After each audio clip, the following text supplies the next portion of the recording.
Hello and welcome to Asian Pulse Television. I am your host, Farah Khan. Thank you for tuning into your informative and educational network. We are broadcasting from the unceded territory of Semiahmoo First Nation, Gardzi and Kwatlen First Nation. March is a fraud awareness month. Fraud affects everyone. Canadians lost over $500,000 due to fraud. The biggest fraud reported are cryptocurrency. It's a digital currency in which transactions are verified and records maintained by decentralized system using cryptography rather than by centralized authority. Plus, if you brought crypto, it's not transferred into cash. You can only use it as crypto. Second are the rental units. When you visit a place for rent, pay damage deposit and pay a month's rent, when it's time for you to move in, the landlord says, there is nothing to rent here and you don't have any vacancy. So be very careful when you rent a place. Don't give them any advance unless you sign intent to rent form. We have in our studio Captain Sarbjeet Sangha from Surrey RCMP to talk about the Fraud Awareness Month. Happy month of Ramadan to all our Muslim brothers and sisters who will observe fast during this holy month of Ramadan. It's time for a short break. I'll be right back and these words from our sponsors. क्या आप अपना dream home खरीदना चाहते हो या अपने घर से पैसे निकालकर अपने किचन या अपने घर को रेनोवेट करना चाहते हो लेकिन बैंक्स ने आपको मना कर दिया है? आप मुझे कॉल कर सकते हैं यानी विक प्रसाद को। मैं एक इंडिपेंडेंट मॉर्गेज ब्रोकर हूं जो कई बैंक्स और क्रेडिट यूनियंस और प्राइवेट लेंडर्स के साथ काम करता हूं। For more information, please call Vic Prasad at 604-306-6647. Vic Prasad is one of the top brokers of Invis Craft Mortgages and is also a member of the Canadian Mortgage Brokers Association of BC.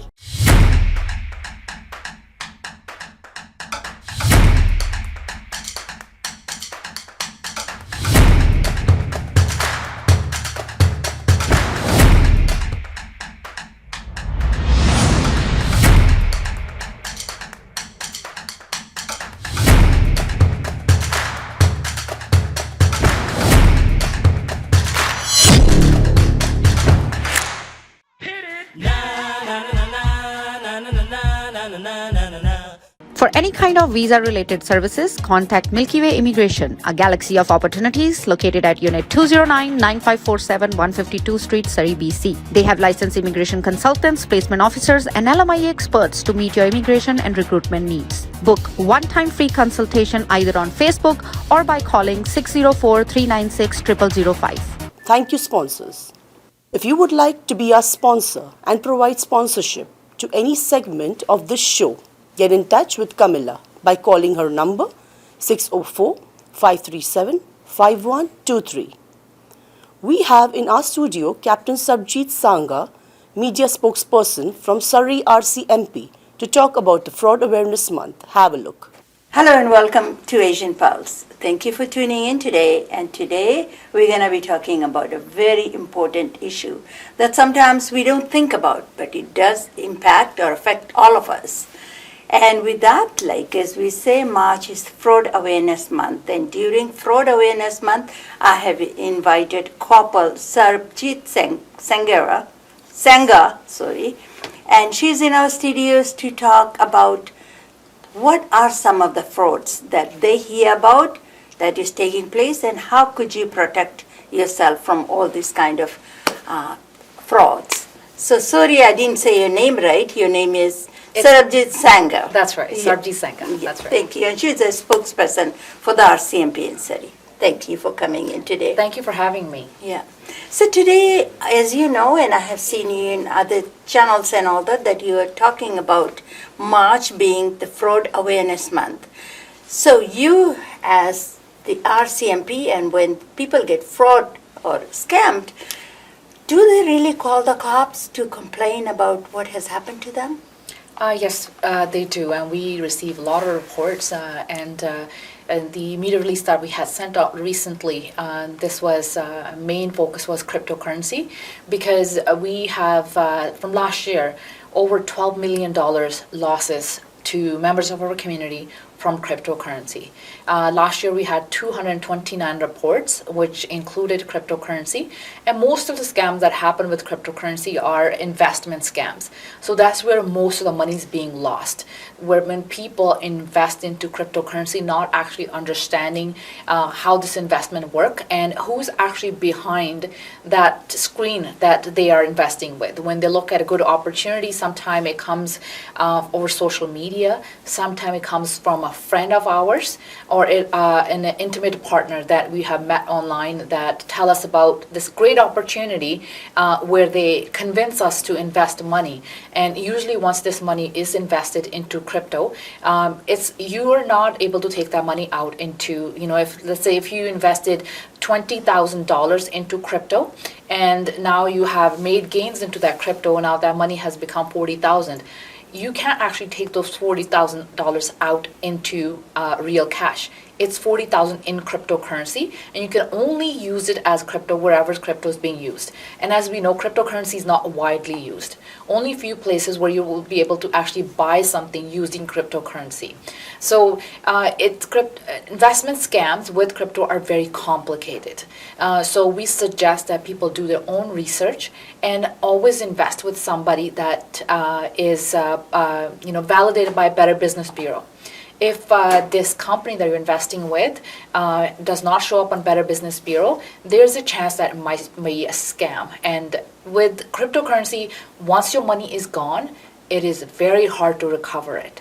So when we talk about a big loss, $12 million is a big loss to our community. Yeah. So that's why we wanted to make sure that moving forward, people who are still thinking about investing into crypto, that they do their due diligence.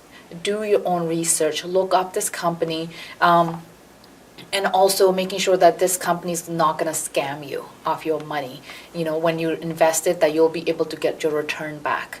And there are other types of scams that are happening in our community, but crypto had been at the top because that's where the most money has been lost.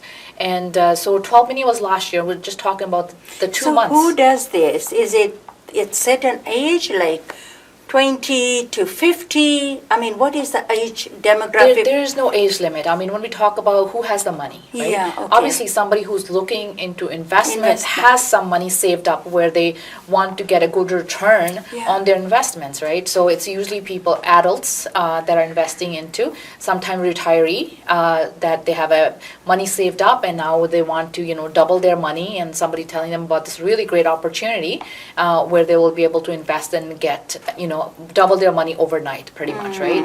And some of these schemes are sometimes they sound too good to be true, and I think you need to listen to your gut feeling too. If it seems like it's too good to be true, it probably is. So do your due diligence, speak with your financial advisor.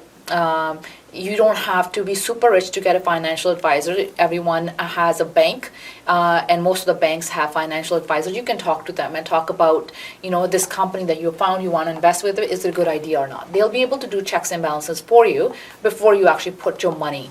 And it's still hard-earned money. So you want to make sure that you do your research before you invest into these companies. And most of these scams happen online over social media, as I said. So finding a trace of who's behind it is next to impossible. These are organized people who are behind these scams that are taking people's money and then finding a trace of them. Because it's so complicated, it's very hard. RCMP actually has a unit that's been trained to investigate crypto crimes, but it takes a long time, and sometimes it's so complicated that we're not able to get to the source who has taken the money from you, because it's just such a complicated investigation. So that's why we want to focus on awareness and educating people more so they don't become victims of cryptocurrency scams. Yeah, and like you said, once it's gone, the money is gone. Money it's is very gone, hard yeah. to track back. It is, yeah, very hard. So this is one, but what are some of the others that you hear about? Another one that I think has been happening over and over again, even though we talk about it a lot, in our community specifically, I would say rental scams have been on the rise for a while. Last time I remember I spoke about rental scam I was telling the community, go in person to actually see if this place actually exists, especially especially like say, you saw an advertisement for a basement or an apartment for rent. This is something that happened on Facebook Marketplace or another social media site where you found this place. You spoke with somebody on the phone, you gave them a damage deposit, and when you go to see the place, it actually doesn't exist. So what has happened now, it has gone one step further, where people actually go and see the place, give their damage deposit to this person who's saying they're the property owner, as well as first month's rent. And then when they come in to move into this place, that's when they learn that this person who pretended to be the property owner was actually not the property owner, and the property owner has never put the basement or apartment for rent. So your money is gone. Good thing in those investigations is it's most of the time it is the previous tenant who actually has the keys to that place that they showed you. They just pretended that they were the owners. So in those cases, we are able to track these people down, and we can investigate them, and charges can be forwarded in those investigations. But again, I know it's very hard to find a place to begin with, because rental market is short, so people have a tough time finding a place to begin with, and when they do find it, when they get scammed, it's really heartbreaking. So I want to make sure that anybody who's looking to rent a place, when they go and see a place, I want them to ask the landlord for their ID. You can ask for a driver's license. Driver's license should have their address on it, right? If they're the landlord of this basement and they say they live upstairs, they should have that address on their driver's license. And also to complete the landlord and tenancy branch form, which both parties have to sign. It's a legal agreement between the landlord and tenant.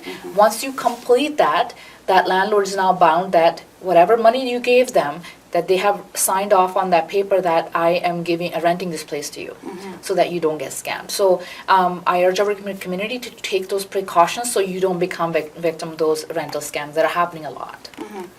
Well, in my experience, I've also seen somebody take that rental agreement form, landlord refuses to sign because they don't want the ministry to know in case they are receiving income assistance or something, and they say it's an illegal basement and they don't want to get caught into renting that place out. So sometimes they don't even sign that proper document. They don't do that. True. Yeah. Yeah. It is very hard, and I know what you're saying, especially newcomers to Canada. They'll just pay cash, right? They'll just pay cash to these people to rent that place because it's so hard to find a place to begin with. But again, do your due diligence. Even if there's no landlord tenancy agreement, make sure that person who's saying they're property owner, they are the actual property owner. Ask for a driver's license. Take a picture before you give your money to them. So that way, if tomorrow you come back and turns out that person wasn't the landlord, at least you have a picture ID of that person. And now you can go to police and file a report. Another thing that I have also noticed, and this happened with RCMP in Benway, maybe you might have heard about that the bank is calling the people that your bank card is compromised or your visa is compromised, and we are from the bank and we are sending somebody to your house to please give your visa card to them. Oh, really? And this has happened, and they lost so much money. And they said, and the people showed up. The minute they hang up the phone, the guys were at the door pretending to be the bank people, working at the bank, either CIBC, whatever bank. And the minute you give the visa card to them, they found out all these charges had been put on that account. So you have to be very, very careful. You just hang up, I think, if you don't know who you are talking to. Absolutely, and that type of scams happen actually a lot. People pretending to be there from CRA. People pretending they're from the banks or phone companies trying to get your personal information from you. So anytime somebody calls from the bank and they tell you that there's been some suspicious activity on your account, and we need to confirm some details, I would say tell them to give you their phone number, saying which bank are you calling from, what is your name, give me your phone number, and I will give you a call back. And then you will confirm if that phone number actually belongs to your bank. If it doesn't, don't call it back. But call your bank and said, I got this call, and most likely it's a scam. So you don't have to do anything. Same thing with cell phone scams that are going on, where you will get either a WhatsApp message, text message, or a phone call saying, we are from such and such phone company. We have this really good deal for you, like a brand new iPhone. You just have to give us this. It's a scam. Yeah. Don't fall for it. If you're looking for a good phone or good phone deal, go to any of the department stores, or there are cell phone stores where you can go and they actually offer you good deals. Go in person, then you're not going to get scammed. There's other types of scam that are happening in the community. There are job scams that actually happen. Most of them happen online. People find a job online, and this is one of those jobs that you can work from home. That are home-based, like small business types, right? They will tell you that you have to purchase certain equipment to start that business. So can you send us this much money? So people will, send that money over, and once that money is received by other end, that company doesn't exist anymore. You can't find them anywhere. So again, do your own research into those companies before you send any money. Most of the company will not ask you to send money if you're looking for a job with them. So don't wire any money, don't e-transfer any money to anybody online until you know for a fact that this company is actually legitimate business. Yeah. What about grandparents scam? That's a big one as well. 100%. I mean, it's been going on for a while, and we always try to educate our community, especially our seniors who are falling for these scams over and over again. And in these scams, what happens is that you'll get a call from somebody pretending to be either a police officer or a sheriff, and they will tell you that a loved one, whether it's your grandson or somebody else in your family, is in trouble. Like they were driving and they were drunk, and now they are arrested and they're in jail and they need bail money. And we're going to send somebody over to pick up that money, right? I can tell you that police or sheriff will never ever send anybody to your house to pick up the bail money. It is not going to happen. It is possible that sheriff will call you if a loved one is in jail and they might need bail money, but that bail money you have to come to the police station or you have to come to the courthouse to deposit that bail money. Okay. Nobody's going to send somebody to come pick up the money from you. That is a scam. So do not fall for it. Another thing I would suggest that if you get a call that your loved one is in jail, call that loved one first. If it says it's your grandson who's in jail, call that grandson. Grandson doesn't pick up, call your son or your daughter saying, I got this call, is this happening or not? So we need to have that conversation with our grandparents or parents who are living by themselves and getting these calls and getting scammed. So in your life, and I would say anybody who's listened to our interview, they have any seniors in their life, make sure you have that conversation with them so they know they don't get scammed by this grandparent scam. It's still happening in our community. But with AI, because they can record your grandchild's voice on that, so it is also so confusing that they will say, oh, this is me, grandma, or Anani, or Aji, or whatever. Yeah. So, I mean... Even then, you know his number or her number, call that number first. If they don't pick up, your next step would be who is the closest other family that would know if this happened, right? So don't just immediately believe what you hear on the phone. Try to confirm it yourself. Yeah, and always talk to your loved one before Absolutely. you take the money out of the bank or hand the money out to anybody. Absolutely, yeah. And also, there are some senior scam also going on, like the grandparents. Romance scam is also a big one too. That's still happening, yeah, for sure, yeah. Romance scams, again, this is something that happens again on social media sites, on dating websites, where people start intimate relationship with people, and then those people kind of start asking for money. Kind of like playing on their emotions, saying, my mom is really sick, I have to go drive to her, or I need to take a plane ride I'm really, really short this much money. Yes. Kind of extorting that money from you slowly, and then those relationships are actually fake relationship because you never see these people in person. It's all online, and even what pictures of them that you'll see might not be real. It could be they could be using a stock photo of somebody who's attractive. You think you're talking to some attractive lady. It could be some other guy sitting on the other side trying to play with your emotion and trying to get money from you. So you just need to be very careful when you are dating online. Yes. Unless you meet face to face. Face to face, absolutely. Just want to make sure that we didn't miss any. Yes, so another one we want to talk was the fake bank drafts. Okay. And that has happened actually all across Lower Mainland recently. And these fake bank drafts are made to look like the real bank drafts. They're very close. If you were to put them side by side, they will most likely look exactly the same unless you worked in a bank and you were able to tell the difference. So what happened here in Surrey, what had happened, fake bank drafts have been used to purchase high-end items like designer bags or designer jewelry, whereas in other jurisdiction, it has been used to purchase vehicles. So ours is still on the low end, I would say. Other jurisdiction has seen something worse than that. So with fake bank drafts, what I would suggest that if you are selling something like a high-end purse, and the person who's buying from you is going to give you a bank draft, whichever bank that bank draft was made from, go to that bank with that person to deposit that money. And once the bank confirms that is real money and this bank draft is good, then you hand over that item. So don't just take that bank draft from that person and hand over your expensive item. Actually go to the bank that wrote the bank draft with that person who's buying that item from you to confirm that the bank draft is real. And during the working hours, that when the bank is open. Absolutely. Yeah. Yeah. So that's, always, we always need to be careful anytime we're buying or selling anything. Yeah. So most of the time when the people are scammed, they do report.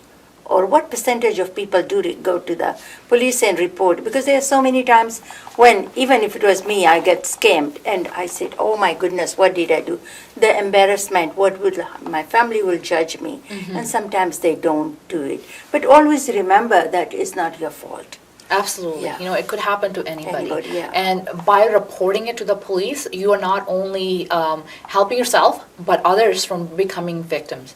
Because what happens now, because you reported it, we have stats build up. Yep. Right? We had 50 people report. Yeah. We need to do more education and awareness in the community so more people don't fall victim to that. Yeah. And also we see trends when you report it, right? It could be one person doing multiple scams. Yeah. And if you don't report it, we won't be able to collect that data and collect all that evidence that could point to that one person who then we can go find and arrest and charge. So it is very important, no matter how small the scam has happened to you, make sure you report it so that way the police can capture it and also share with the public so nobody else becomes a victim.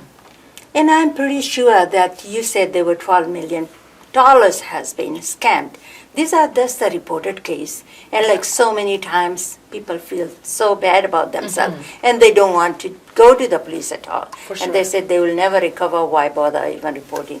It's very, very important because if you are scammed, at least you are protecting the other person being scammed because then that's where you bring the awareness and education. Absolutely. So it's very important that you got ripped off or you got scammed, but you can protect the other person being in the same shoes again. Any last word of those people that they are watching you today, that if there is one thing they should remember all the time, whether it's scam or the real, what should that be? One thing I would definitely share with the community is there's always new scams and fraud that are happening in the community. If you want to stay at the top of what's going on, you can go to the Canadian Anti-Fraud Center. It's a website that shares all the new scams that are happening and tips to avoid them. And you can also go on our website, surreyrcmp.ca. We have a list of all the common frauds that are happening in our community and what you can do to make sure that doesn't happen to you. And we always encourage, if you were a victim of fraud, make sure you report it. Therefore, we can do more time on education and awareness and make sure that this doesn't happen to other people. Thank you so much, Kapil. Be able to take your time out and be able to educate our community, and this is very, very important. So anyhow, next time I will see you during Baisakhi is coming up. Yes. And you will be back again to talk about how can you take care of yourself during that big, huge Nagar Kirtan that's going to be taking place in Surrey. Absolutely. So thank you so much for your time today. Thank you for having me. Yeah. My pleasure. Thank you, Captain Sangha, for your valuable information to educate our community to not hand out the money to fraudsters and scammers. Please have your pen and paper ready to jot down the numbers. PIC's fundraising gala is taking place on April 12th at the Fraser View Banquet Hall in Vancouver. This will be the largest fundraiser for Guru Nanak Diversity Village long-term care home for seniors. Keynote speakers will be Premier David Eby and ex-NDP Premier Glenn Clark. For sponsorship and tickets, please call PIX at 604-596-7722. Fiji in Focus and Bulla Beats TV is in partnership with Angle Music Productions and doing a fundraising for Surrey Food Bank. Hunger is not seasonal. They serve over 1,800 hampers per month in Surrey. This is taking place on April 13th at the Taj Park Convention Centre in Surrey. For tickets and sponsorship, please call Sarah Sharma at 604-992-7253, Mike Singh at 604-818-9405, or Camilla Singh at 604-537-5123. Asian Pulse TV is teaming up with PIC Society and VLMF SS to bring awareness among International Day for the elimination of all forms of racial discrimination, which is on the March 21st at 5 p.m. at City Public Library in Surrey. The event will begin at 5 p.m. and conclude at 8:30 p.m. We will be serving food. This is a free event. You are kindly welcome to join us and end the racial discrimination. It is a United Nations declaration for this day. Asian Pulse is a leader to recognize and bring awareness for this day. Moving forward, Family Services are offering free women group in English started on 15th March at 12 p.m. You can register online at hello@movingforward.help or call 778-321-3054. If you are organizing any events or in your community and want us to promote it for you, please email us at asianpulse@gmail.com. We're running out of time now, and I hope you have enjoyed the show as much as I do bringing it to you. If you ever miss our shows, you can always tune in on Shaw Cable every Wednesday at 1:30 p.m., Thursday at 8:30 p.m., and Saturdays at 5:30 p.m. All our shows are broadcasted in Calgary on Channel 10 on Shaw Cable Network and also get uploaded to our YouTube channel under Camilla Singh Shows. Before I take your leave, I bring to you these thoughts. I am not interested in fighting, hating, or blaming, or being petty with whatever remaining time I have on this earth. I just want to live, love, be loved, and be at peace. I am your host, Farah Khan. I hope you have a wonderful day. We look forward to seeing all of you next week on the same channel at the same time. Until then, take care of yourselves and those around you. See you all next week. Thank you.